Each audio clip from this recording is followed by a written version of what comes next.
Welcome to Jyothi life channel. Friends ఎలా ఉన్నారు friends? బాగున్నారా ఫ్రెండ్స్? చూడండి, ఈ గిన్నె నిండా వాటర్ తీసుకున్నా. నేను శుభ్రంగా చికెన్ కర్రీ చేయబోతున్నా. అది చాలా డిఫరెంట్గా చేయబోతున్నా అనమాట. చాలా టేస్టీగా ఉంటుంది ఆ కర్రీ. గో ఇలా 4 లెగ్ పీసులు ఎక్కిచ్చేసాడు. నేను బోన్తో ఎక్కువ ఇవ్వను అనమాట చికెను. అతను ఏం చేశాడు, లెగ్ పీసులు ఒక 4 లెగ్ పీసులు వేసాడు అనమాట. పెద్ద పెద్ద పీసులే కొట్టుకొచ్చాను చూడండి. పెద్ద పెద్ద పీసులు ఇచ్చాడు. ఇందుకు చిన్న చిన్న పీసులు కాకుండా కొంచెం పెద్ద సైజు కొట్టమని చెప్పనమాట. ఒకటికి 3 సార్లు శుభ్రంగా క్లీన్ చేసుకున్నాను చికెన్ని.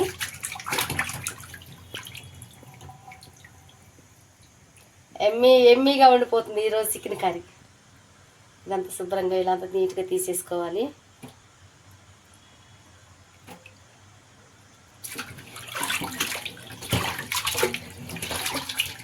చూడండి, ఈ విధంగా శుభ్రంగా క్లీన్ చేశాను చికెను. లెగ్ పీసులు కూడా నీట్గా క్లీన్ అయిపోయింది. మొత్తం 3 సార్లు దాకా కడిగాను అనమాట. ఇంకా లాస్ట్ టైం కొంచెం సాల్ట్ వేసి కడిగేసాను అనమాట. ఇది మనం ఇలా పక్కన పెట్టేసుకుందాం. ఇందులోకి మసాలాలు ఆల్రౌండ్ మొత్తం అన్ని మసాలాలు వేసాను. చెక్క, లవంగ, సాజీరా, ధనియాలు, మిరియాలు కూడా వేసాను అనమాట. టేస్ట్ బాగుంటుంది. కొంచెం జీలకర్ర కూడా వేసాను. వీటిని ఫ్రై చేయకుండానే నేను మిక్సీ పట్టేస్తున్నా. చాలా డిఫరెంట్గా ఉంటుందన్నమాట ఈ యొక్క చికెన్ కర్రీ. చాలా టేస్టీగా ఉంటుంది ఫ్రెండ్స్. నేనైతే 5 ఆనియన్ తీసుకున్నా. ఒక 4 ఆనియన్ పెద్దవి తీసుకుని, చిన్న ఆనియన్ తీసుకున్నా. వీటిని మనము బిర్యానీకి ఎలా కట్ చేసుకుంటాము అలా సన్నగా పొడవుగా ఇలా కట్ చేసుకోవాలి. మళ్ళీ ఇలా అడ్డంగా ఏం కట్ చేయని అవసరం లేదు. ఉల్లిగడ్డలు మొత్తము ఇలాగనే కట్ చేసుకుందాం. ఇది మనకు ఫ్రై చేసుకోవడం కూడా మొత్తం బ్రౌన్ కలర్ రావాలి. అట్ట మాడిపోకుండా, అట్ట మరీ పచ్చిగా ఉండకుండా మంచి రంగు వచ్చే వరకు మనం ఫ్రై చేసుకోవాలి.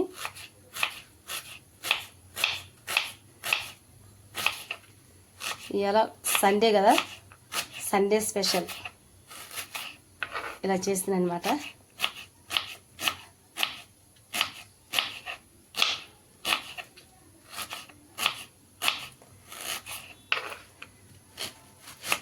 కొంచెం ఇలా చేస్తే కొంచెం స్పెషల్గా ఉంటుంది చికెన్ కర్రీ అని ఇలా నేను ట్రై చేస్తున్నాను అనమాట. ఆనియన్ కట్ చేసుకుంటూ మధ్యలోనే బాండ్లు స్టవ్ మీద పెట్టేసుకున్నా. ఇప్పుడు ఆయిల్ పోసుకునేసి మనము ఆనియన్ మనకి కట్ చేసుకోవడం అయిపోయేంత లోపు మనకి ఈ ఆయిల్ అంతా మనకి వేడి అయిపోతుంది. అప్పుడు మనము కట్ చేసుకున్న యొక్క ఆనియన్ అందులో వేసేసుకొని ఫ్రై చేసుకున్నాం. ఇలా కట్ చేసుకున్న తర్వాత ఇలా మొత్తం ఇలా సిరివేస్తే మనకి దానికి వేడైపోతుంది అనమాట. ఇప్పుడు మనము ఆయిల్ వేసేసుకుందాం. నాకు ఆయిల్ వేడైపోయింది. ఈ సన్నగా కట్ చేసుకున్న ఆనియన్ ఇందులో వేసుకున్నాను. ఇదిగో ఈ స్పూన్ నిండా సాల్ట్ వేసుకున్నా. ఇందులో మనం సాల్ట్ కానీ ఆనియన్లో వేసుకున్నట్లయితే టేస్ట్ చాలా బాగుంటుంది.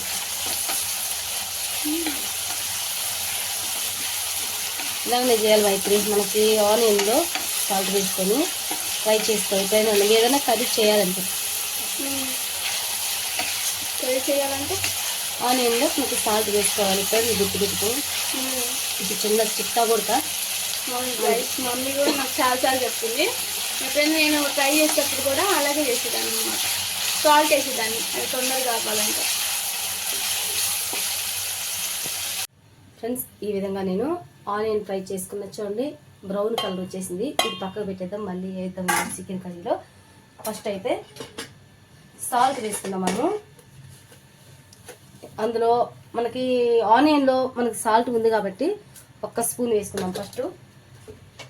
మనం తక్కువైతే వేసుకోవచ్చు.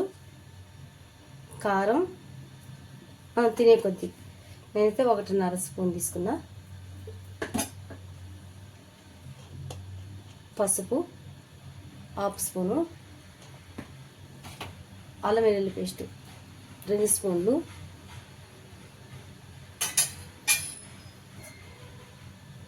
ఆనియన్ మొత్తం వేసుకోవాలి.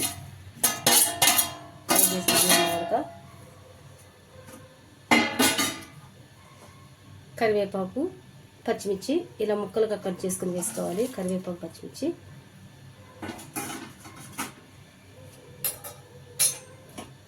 పెరుగు, పావు కిలో పెరుగు, పావు కిలో కంటే కొంచెం ఎక్కువ ఉంటుందన్నమాట. టమాటా సాస్,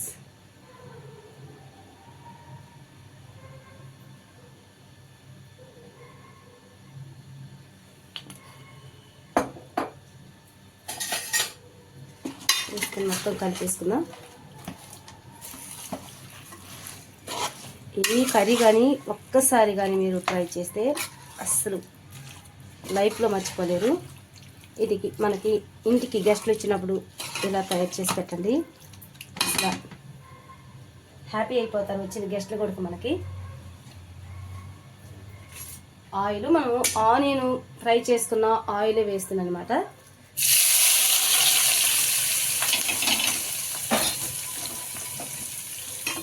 మొత్తం కలిసిపోయేంత వరకు మనం కలిపేసుకోవాలి.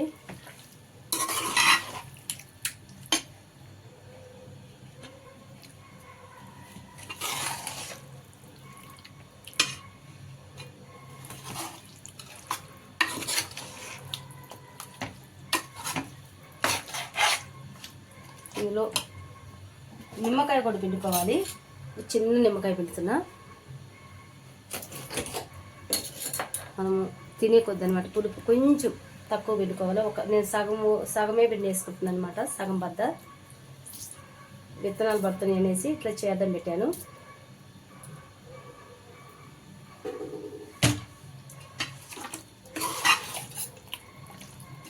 చూడండి ఎంత కలర్ఫుల్గా ఉందో.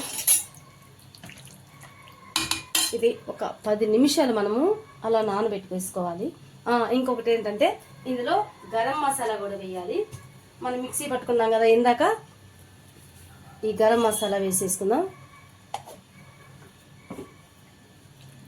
ధనియాలు, మిరియాలు, మనకి లవంగా, చెక్క, సాజీరా అవన్నీ కూడా ఆల్రెడీ మనకు మసాలా మొత్తం ఇందులో ఉన్నాయి.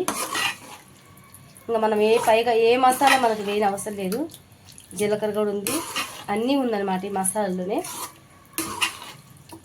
ఒక్కసారి ట్రై చేయండి ఫ్రెండ్స్, అస్సలు మీరు మళ్ళీ ఇదే చేసుకొని తినాలనిపిస్తుంది అనమాట. ఓకేనా?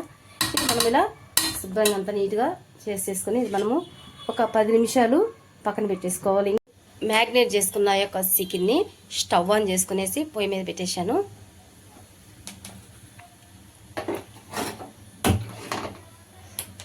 ఓకే, మనము ఒక 3 నిమిషాలు 5 నిమిషాల పాటే హైలో పెట్టేసుకోవాలి మనం స్టవ్ని. ఆ తర్వాత అంతా మనకి చికెన్ లాస్ట్ అయిపోయేంత వరకు కూడా మనం స్టవ్ని మీడియంలోనే పెట్టేసుకునేసి కర్రీ అంతా చక్కగా వండుకోవాలన్నమాట.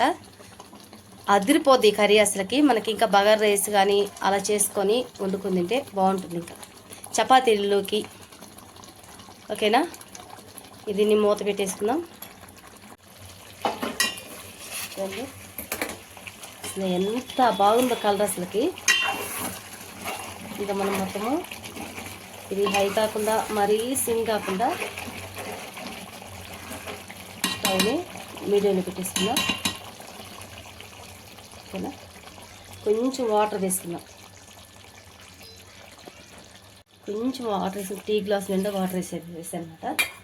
మనకి చికెన్ అంతా ఉడకాలి కదా.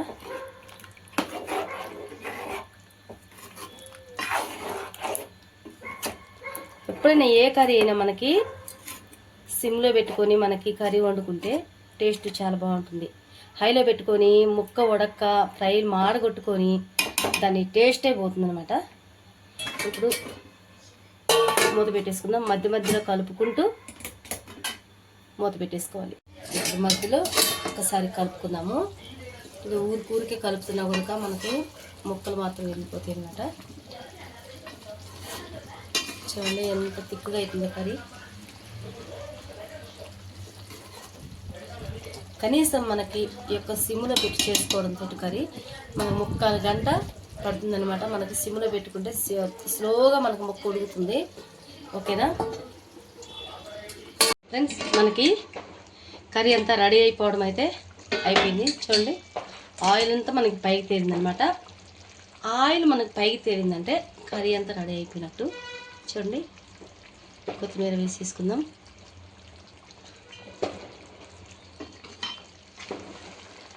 చాలా బాగా వచ్చింది కర్రీ. ఉప్పు కారం అన్నీ కరెక్ట్గా ఉన్నాయి అన్నమాట. మనకి ఇలా పట్టుకుంటే ఊడిపోతుంది అనమాట పీసు.